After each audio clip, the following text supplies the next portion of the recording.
November 6th, we're 5 days left on the rocket stove campaign for Indiegogo. They're bringing some funding to build more stoves. There's an unfortunate confusion with the process involved, and I think a real major disconnect from the West. Of course, we're reaching out to the West. We know that vernacular best, and I don't have any contacts in Latin America to access assistance to build these stoves. I suspect I'll have to create those. Of course, the hardest part of these stupid campaigns, excuse my French, stupid of course in quotes, is the networking. People don't trust you. They see something like this and they think we're trying to use them. The concept is simple. Firstly, we live in a household with a whole different paradigm. We don't use credit cards, we don't use banks, we don't have cell phones, we don't have mortgages, we don't have car insurance payments. I don't ever go into a bank, I don't ever mail away any credit card payments for anything. I don't have any bills. I have an electrical bill, I won't tell you how low it is because you'll not believe me. We don't have the general financial stresses of the West, which is why we moved here, which is why we have time to do these kinds of projects. And it's our goal to help the Indigenous. The Indigenous live on the land. It's our goal to defend Mother Earth. That's what I was put here to do. So the rocket fire stove is a very simple idea. We met a metal worker who has a shop, Guillermo Mendez. He and I worked together to build a stove that would be easy to carry and durable and still create a strong heat source. So the geometry had to be worked out. We had a couple prototypes. This stove is what we came up with. Guillermo is 70 plus. He is not retired. Retired really isn't a word here. He is older and still works. Built most of these stoves with his sons. He is salt to the earth type of man. Anyone that has a grandpa from the Great Depression like I do knows this kind of man. He's a very honest, well appreciated and respected in the community type of man. So he's perfect. That's why I'm so happy to give him money to build these stoves, which we do. A stove approximately cost me 30 bucks to build, one stove. So, depending on where we get materials. At times it's recycled, at times we have to buy the angle iron for the stoves. So, the stove, we build the stove, we take it to a community. Now these communities are far away. The communities we're talking about are several mile walks, are out in the middle of nowhere. This is like going out to rural Nevada or Alaska or Montana or far out in the Sawtooth in Idaho. It's far away. We have to do a lot of labor and a lot of confidence to show up at a random community where they speak poor Spanish and two white people say, hey, what's going on? I got a stove here for you. It isn't something you do in a normal life in, say, the West. There's no Facebook, there's no fucking cameras. We'll try to film, but we don't always have a guarantee we get that either. A lot of people don't like cameras. We're going to remote places, and the stove's goal is simple. People can heat it up quickly with less materials. We found that corn cobs are incredible. I found that wadding up paper is a great fuel source. The door on the exit allows you to clean it, so when you have a lot of soot and excess carbon from, say, burning paper, you can pull out that paper.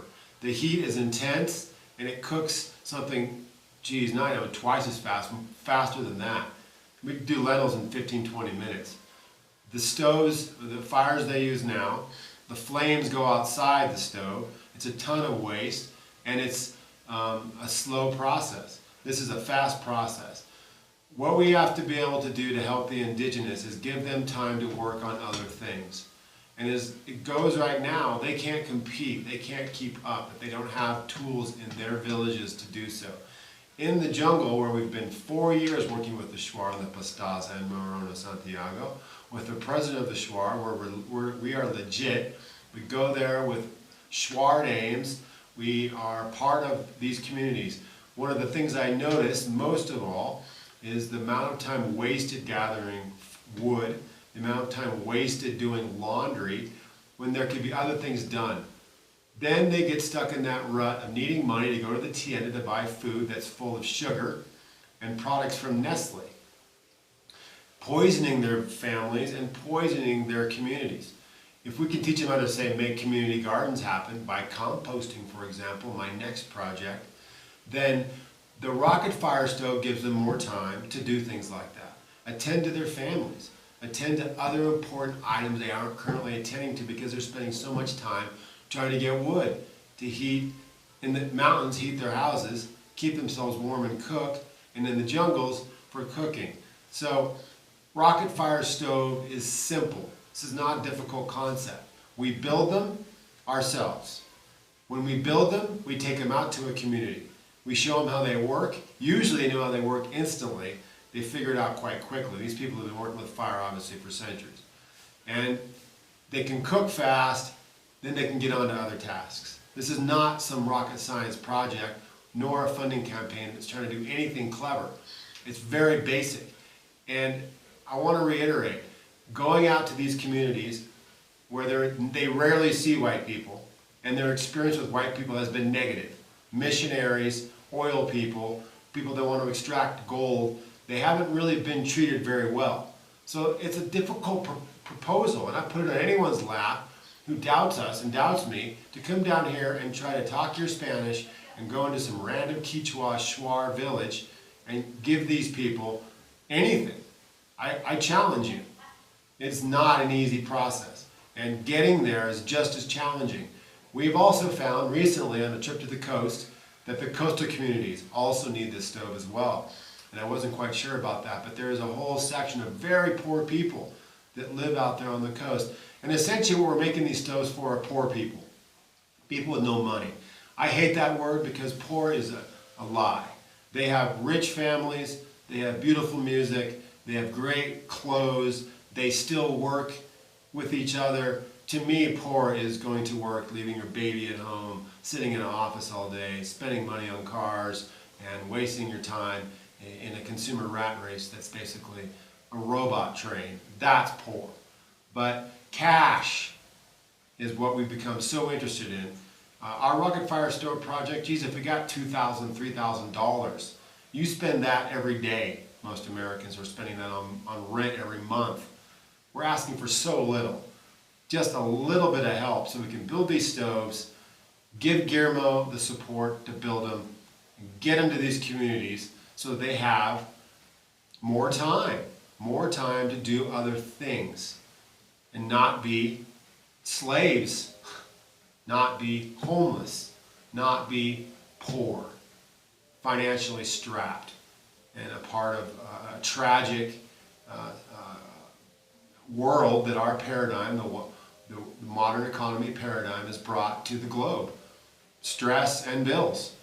We're trying to keep them out of that. As an experienced American, I know that's the hardest part about the United States. That is what makes the United States a bitch. If we can take that equation and apply it here to help them with our experience, that is also one of the things we can do, because they help us continually with their wisdom, their spiritual insight, their knowledge of the land, and their appreciation of Mother Earth.